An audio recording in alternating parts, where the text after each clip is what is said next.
Welcome to ExtraMilers, where we bring you insights from those who have gone the extra mile, authors, thought leaders, and experts whose ideas can transform your personal and professional life. I'm Mariam, and today we have a special guest who is an expert in one of the most valuable skills in life, public speaking. Whether you're pitching investors, leading a team, or just trying to communicate with impact, mastering your speaking skills can change everything.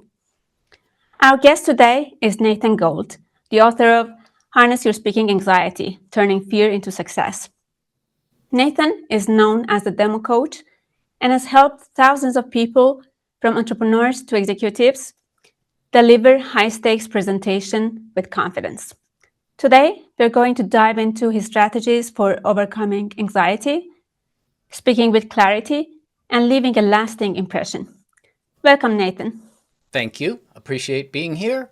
I hope we have some fun together. Definitely. Tell us a bit about yourself and your background, Nathan. Sure thing. My background is all technology companies like SanDisk, Motorola. And throughout my career, I was always the person that the salespeople loved to take on sales calls. Because I have a degree in computer science, but I also can speak like a salesperson in a way they called me, like a pseudo salesperson back then. Today we call it biz dev. And I just loved the opportunity to share the product or the service that I was representing for that company. And in most cases, the salespeople would just let me do the demo, give me free rein because they knew I knew we weren't there to demo. We were there to persuade them to take the next steps with us, right? So I understood both sides of the coin. So throughout my whole career, I worked really hard and read every possible book I could get my hands on back then to help me improve my presentation skills. And, after almost 30 years, I kind of honed them in.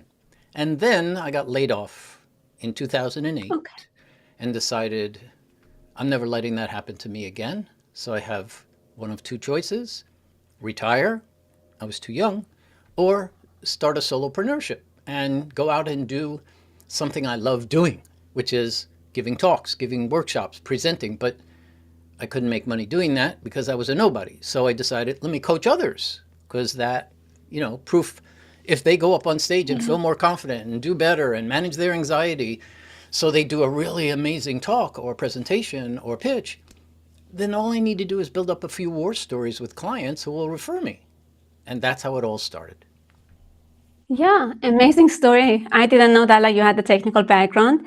And I really see that this is a current trend that for sales position and the employers are going after the people who have the technical background and also the commercial insight so that they can actually get things sold. Really interesting. What inspired you to write Harness Your Speaking Anxiety?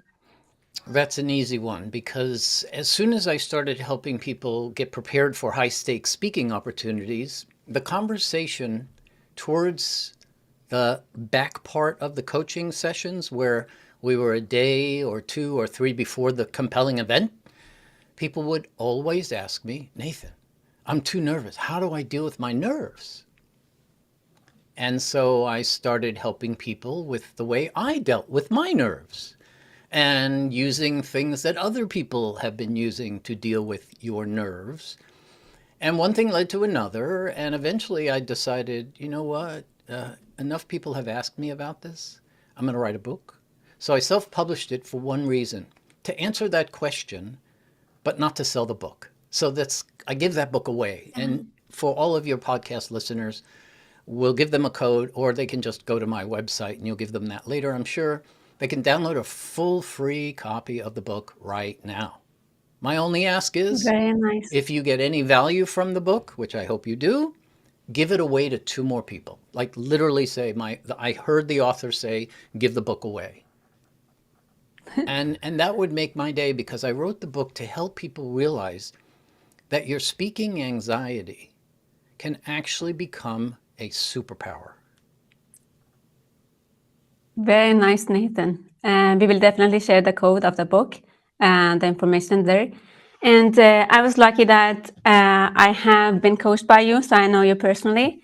I cannot imagine that if you ever struggled with speaking anxiety, but I'm gonna ask this anyway. Like, how has your journey been, and like your relation with public speaking Sure. evolving through the years? Let me begin by saying that we all experience speaking anxiety, every one of us. And if we don't, then I suggest don't present because you probably don't care. Maybe you're not feeling well. You won't give your energy. The anxiety that we feel is not always negative. In fact, when you feel speaking anxiety, that nervous Nelly kind of, oh, is everything going to go well? Where I remember my, that negative self talk kind of stuff versus the childlike anticipation, nervousness of a holiday or a birthday. And they right? So if you look at the Yeah, physical reactions that we have in both of those situations, they're identical. Our heart rate increases, our palms get sweaty, some of us start sweating physically on our faces, our necks turn red, blood pressure goes up a little bit.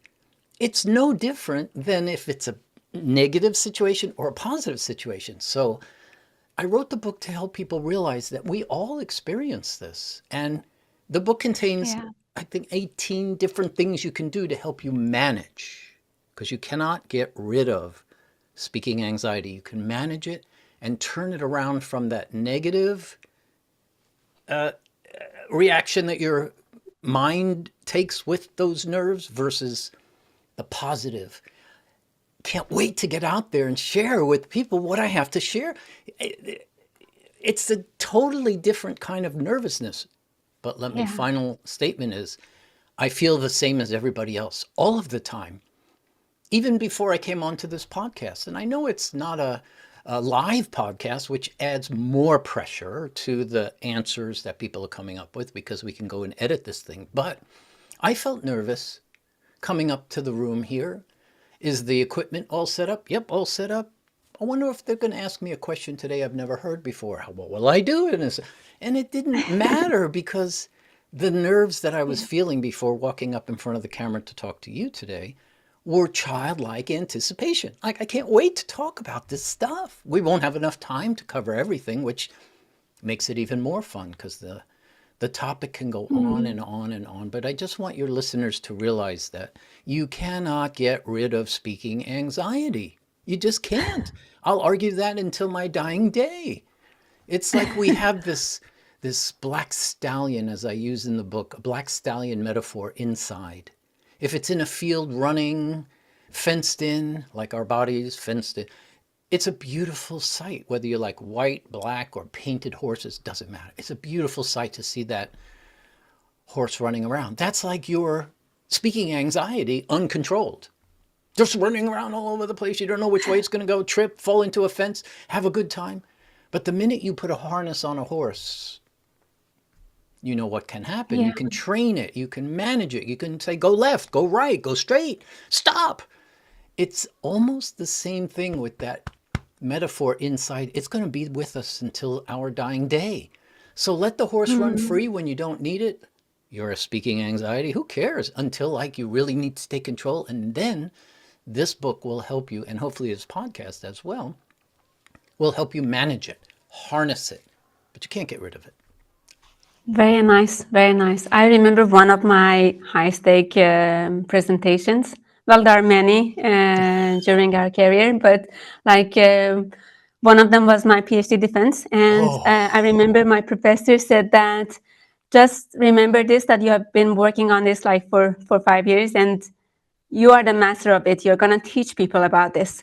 And I cannot say that like, my stress was lower or gone, but it was very different when I went to the stage with this imagination that I'm going to tell them what I've been doing during the years.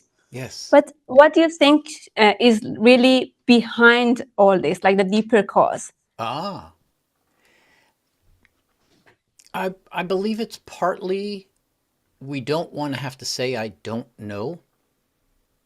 Yeah. It's really, we don't want to be asked a question we don't know the answer to.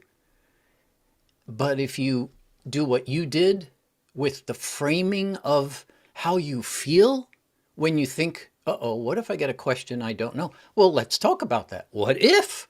This is part of my coaching. What if? Stop asking yourself the question. Let's say, what if you get a question that you don't know Yeah. the answer to? And I help people reframe their thinking by going to the fact that you're not supposed to know the answers to all questions. Nobody on the planet is expected to know the answers to all questions on the spot, right? And they go, yeah, no, of course not. Mhm. So why put yourself under that pressure? It's okay to say, I don't know yet. I don't know today. Frankly, I don't know. Nobody has ever asked me that question before. And rather than BS my way through an answer today, I'd rather take a couple days and get a good answer and come back to you. That's Very showing nice. honesty, authenticity, no BS. And when you say, I don't know, with the right tone of voice, you don't stop after those three words because then you look like a dumb person. But when you say you don't know and you're expected to be the expert, or you're expected, people think you should have all the answers, the most amazing thing happens in the audience's minds. They think you're human after all. Yeah.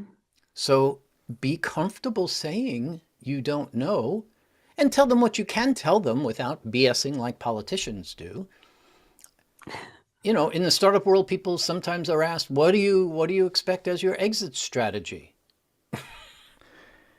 Most early stage startups haven't even considered it yet. Yeah. So BSing your way through a question like that makes you look foolish.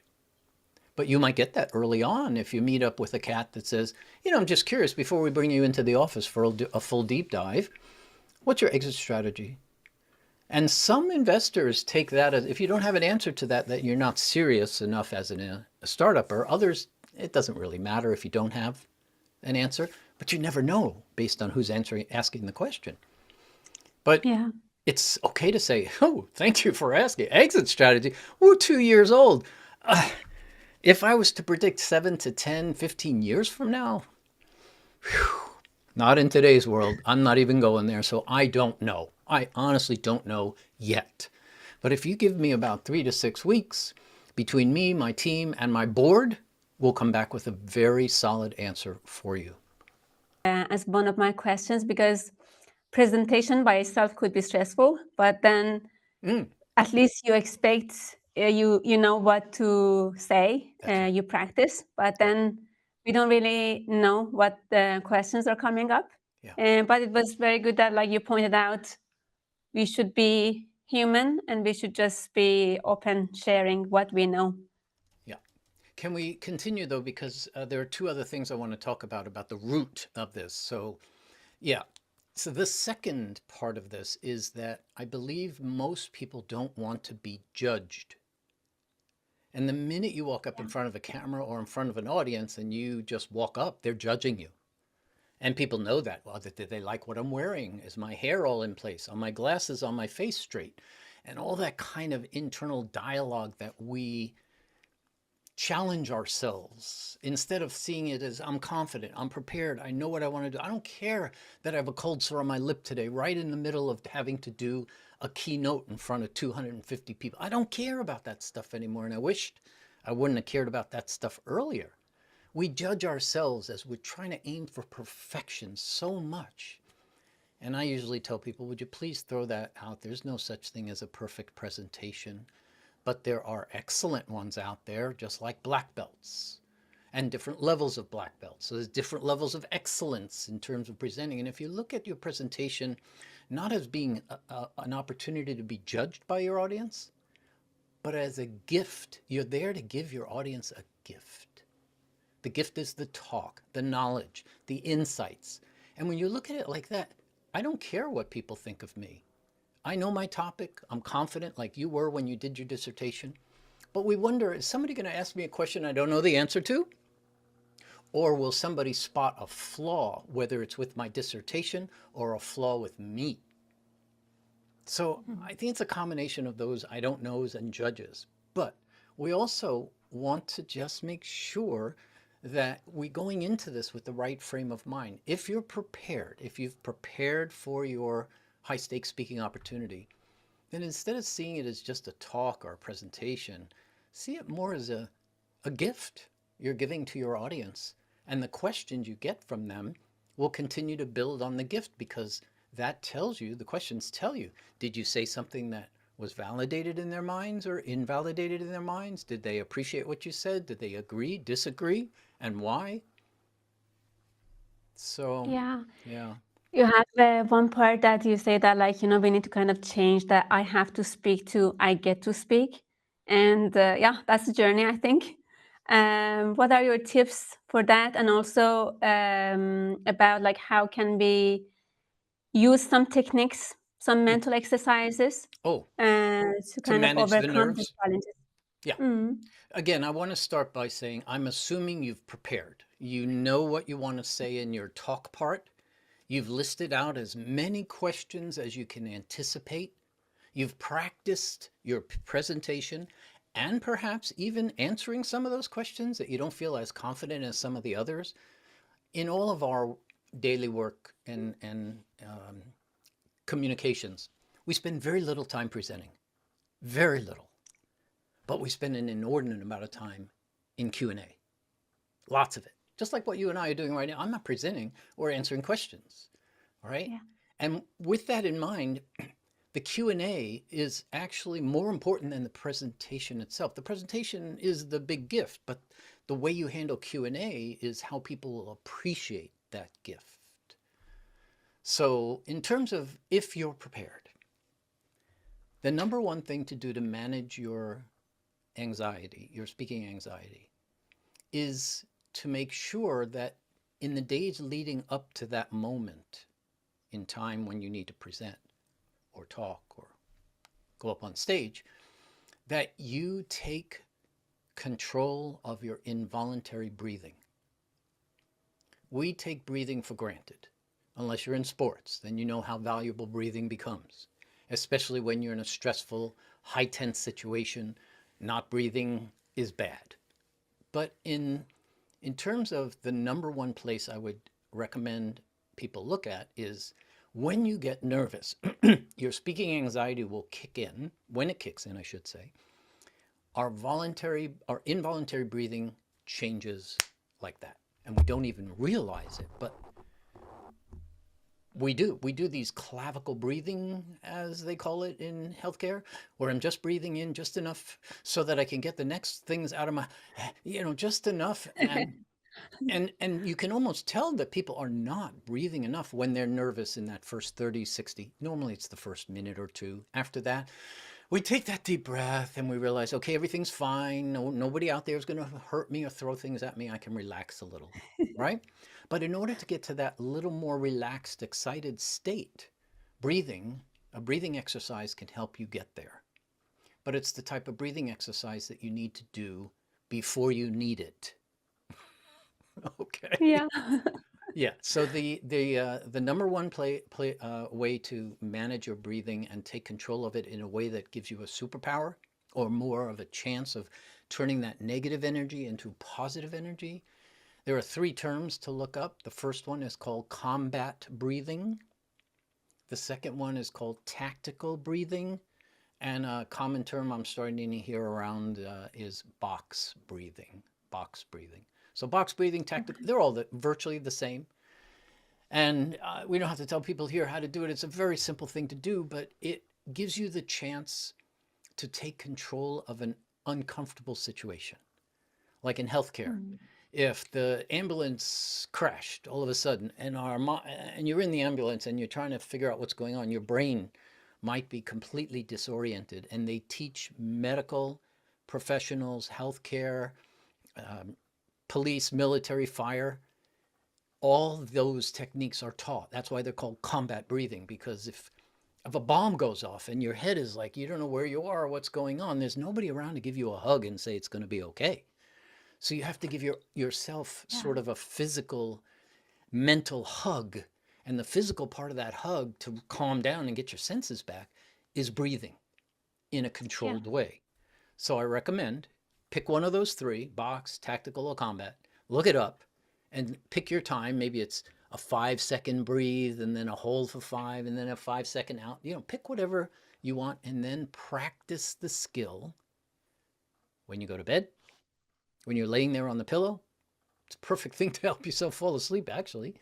When you wake up in the morning, to build up that energy and start the breathing, just like we add water to our body to start the fat. So if you do it as you're falling asleep 2 or 3 times, it doesn't take long, and then 2 or 3 times in the morning, after a couple of weeks, you'll have created a new skill that Amazing. anytime you feel nervous, whether it's childlike or debilitating, hang on, before I go out of the car, let me just do a few.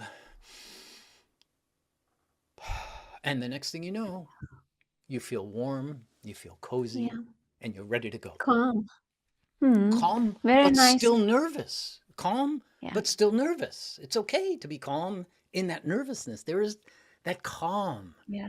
that that you feel if you're prepared and you're ready to go and you've done your breathing, no matter what happens out there, you will get through it because of that calmness. But also, you're excited inside. Amazing. What to do with some like negative self-talks or maybe a bad experience from before, Mm. maybe a speaking disaster? How we bounce back? First is to not predict the future based on the past, but we all do it. If you replay the movie of a bad experience on stage over and over and over again, you're reinforcing that negative feeling of failure, of something went wrong and you didn't do your best and you weren't even excellent that day. You weren't even good. You were like maybe a D plus. I mean, we've all been there. But if you keep playing that movie, and this is a bit of psychology, not necessarily speaking anxiety, but if you keep playing that movie over and over and over again, nothing will change. So my recommendation is, and this I do this with my clients, I would say, Miriam, tell me about that really bad experience. And then you tell me. And we're just you and me. I'm coaching. I'm just curious. Tell me more. Okay. And what happened when this happened? Okay. Tell me more now. I want to know every single thing that happened leading up to it, during, and after. By the time we're done with a debrief like that, if you've had a bad experience, and you can do this with yourself, but if you do it with somebody like me who can ask you the questions to really get you to articulate, well, man, oh man, you just got me to think about something I didn't realize I could have done right at the moment, would have saved the whole day. And that's the point to a debrief. And then with that debrief, you can reframe it to a learning experience instead of a constant movie you'd wish you didn't have to watch over and over and over again. But turning that experience, that failure, into a learning experience and then put it away, even if it may happen again. What if it happens again? Well, at least you learned something from the first time. Does that make sense? I mean, why keep playing that Yes. same movie over and over in our heads? And I think we all do this with certain things in life, but with a failure on stage, hey, Miriam, I have had failures on stage. I have, believe me. There's been Yeah. many of them. Failures in demos. Modems go down. Things don't work. Lights go out. I mean, I've had not all of them, but my share of failures on stage. Yeah. But I can tell you honestly, I don't think there's a single one in my life that I constantly play in my head that causes me to feel bad.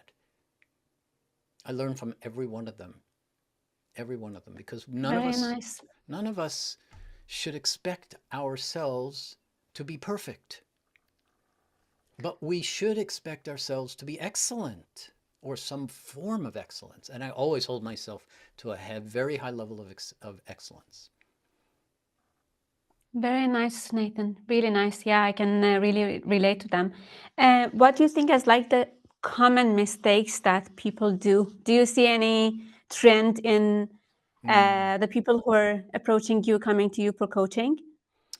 Yeah, sort of. Nothing has really changed for 17 years, but the two most common things that I see people undervalue is their first 7 to 30 seconds.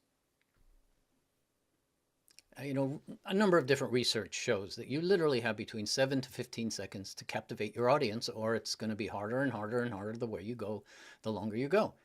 And whether you believe that number or not, it doesn't take long for people to judge whether or not they think you're going to have an interesting thing to talk about. They judge you before you even start talking. How you look, how you walk, how you're holding your hair, your head. Do you wear glasses? No? Yes. Oh, we've judged people so quickly. And then those Yeah. first 30-ish seconds, depending on the situation, sometimes it's shorter, sometimes you get a little longer, depending. Like if you have an hour to talk and it's only you can take a minute or two to grab the audience's attention. But if you have 10 minutes, 20 minutes, 15 to 30 max. And so the first mistake that people make is they start with things, they start like this. Good morning, everyone. I'm so glad to see everybody here today. Isn't it a wonderful day? Well, it was until you started talking. My name is Nathan Gold, and I am the illustrious chief coach here at this, hit my head with a keyboard, right? What what part of that is captivating the audience's attention? What part of that is giving them a reason to lean forward? On TV, you never hear people in the field doing stories starting with their names. They start with the story and then they tell you their name later. So if the one mistake is spend more time on your opening to ensure that whatever you do in that first 30-ish seconds is giving people a real reason to get curious, interested, wanting to know more, and leaning forward. And that can be solved very easily today, folks. You have a friend in the business. It's called ChatGPT.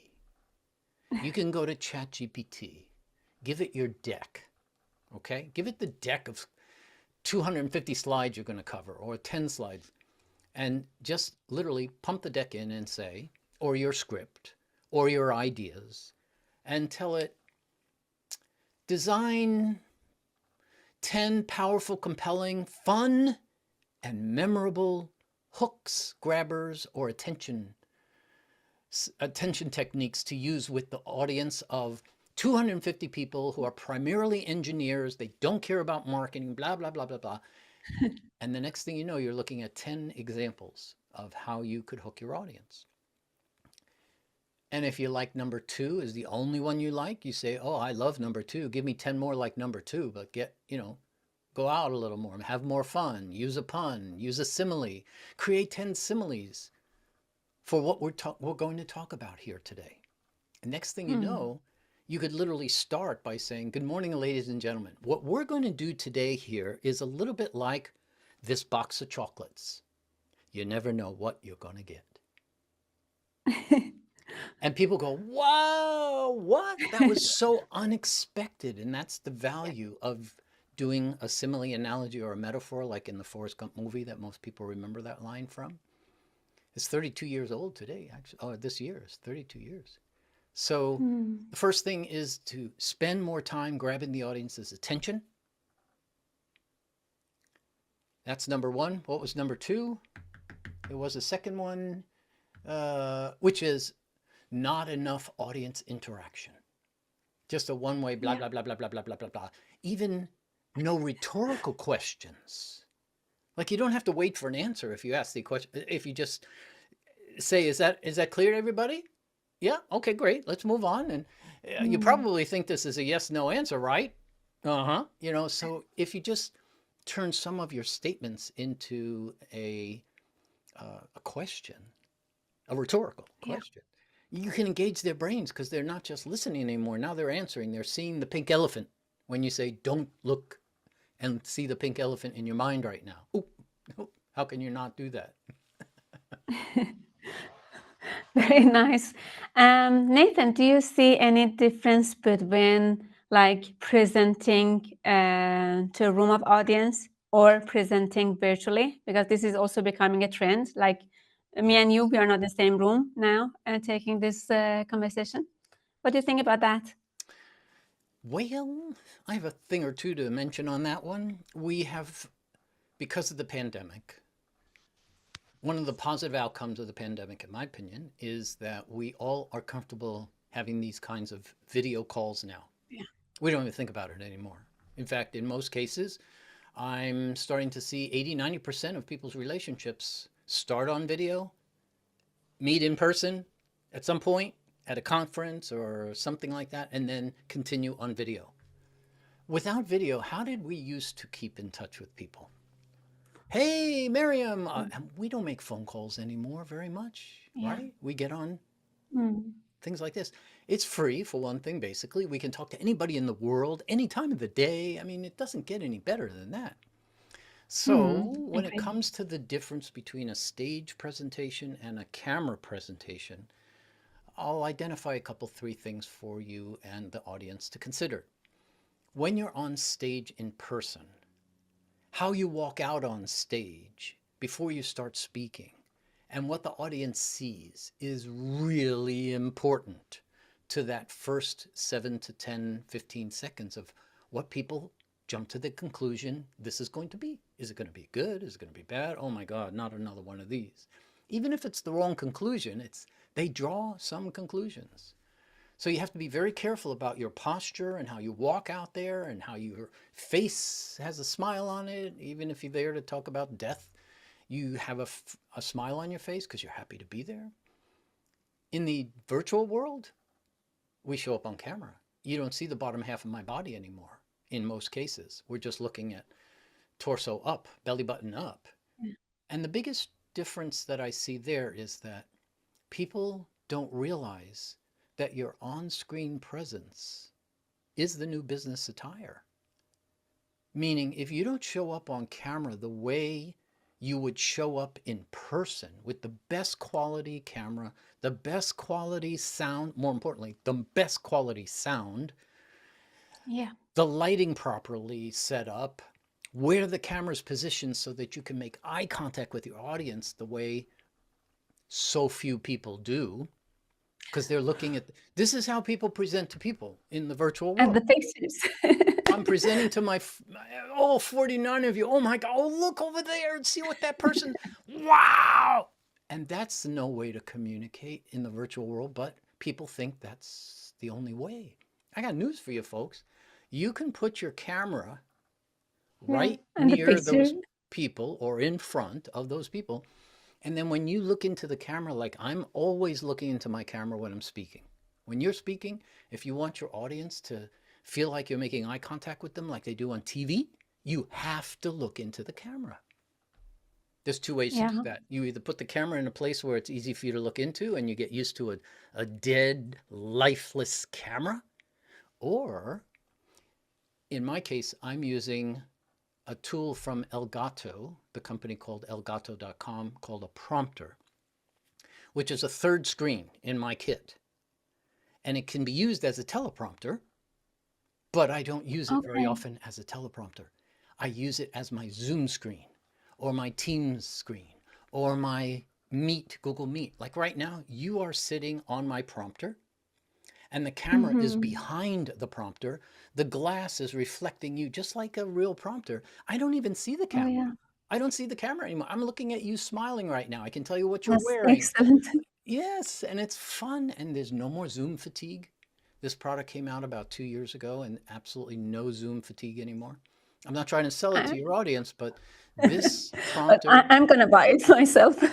this prompter completely changed my ability to be authentic and honest with my online audiences because I'm watching you go like this right now. I can see that you have a smile on Yeah. your face. I don't have to use my peripheral vision to sneak a peek over here while I look into the camera or move it right in. So in Hmm. general, on-screen presence needs more work than on-stage presence because the people that go up on stage, there's so many people out there that can help you with that kind of skill.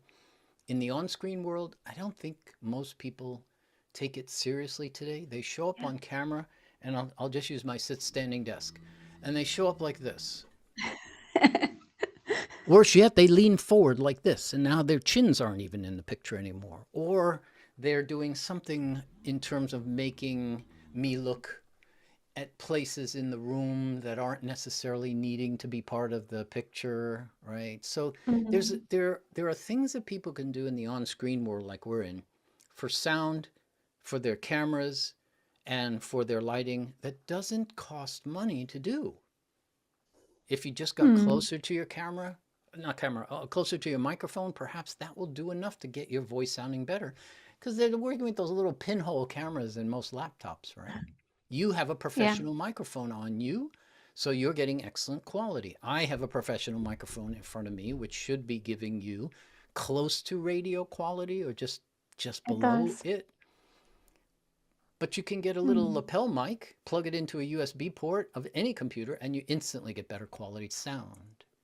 So for sound, your camera, and your lighting, your camera, if your camera is not that good, you can always use your smartphone as the webcam. That's a cool thing to do because your smartphone can be placed on a little selfie stick, put it in front of everybody else, and now you're looking there when you're talking and they're seeing you like this, Hmm. seemingly looking at them. That's probably the number one thing people can do better right now, costs no money. You just have to position your camera so it looks like it's in front of you, and it'll make it seem like we're sitting across the table from you rather than you Yeah. looking up our noses, we looking down and all that stuff. And then people will automatically be more engaged with you. You want the secret to be engagement? It's not all of those other things, fancy this and that and beautiful backgrounds and logos and it's making eye contact just like we would do in a room. You make eye contact with people. Very good, Nathan. It's a lot of points we need to work on. And so, also, there are many people among the audience who deal with high stake presentations. I want to see for our audience to know how you can be reached Oh, so that, like, if someone wants coaching, then they can get help from you. I appreciate that. It's very simple. I've been around the internet since 1994. So if you just Google Nathan Gold, NathanGold, or nathangold.com or nathan.gold. I couldn't resist when gold and silver and platinum came out as domain names. I thought, I have to try for that. And sure enough, it was available, so I got it. And then on my page, on my homepage, two things. One, at the bottom, you'll see scheduled time with me. There is a no charge discovery call. Just book that discovery call. You'll see all the times that are available through my calendar availability. We'll meet and Excellent. talk and see what I can do, if any, to help you. I will try to provide as much value in that 20 minutes as I can, so it won't be just like a selling job on you.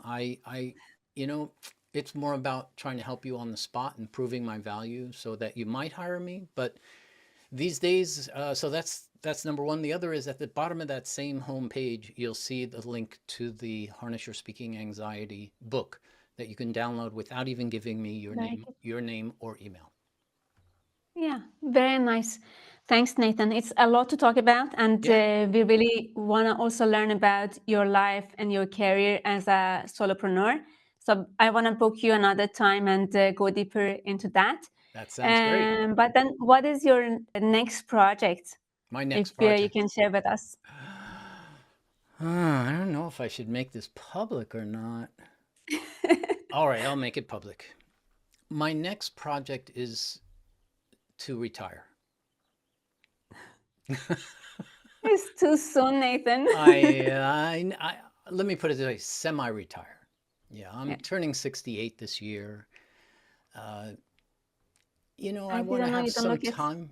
Yeah, I don't feel 68. Believe me, I don't Yeah. feel 68. And it's not like I want to retire. It's just that, if I could just work 2 or 3 days a week, which I sort of could do now, but I don't want to do that because my clients are global and I don't want to lock it down to just Monday, Tuesday or Monday, Tuesday, Wednesday. So Mm.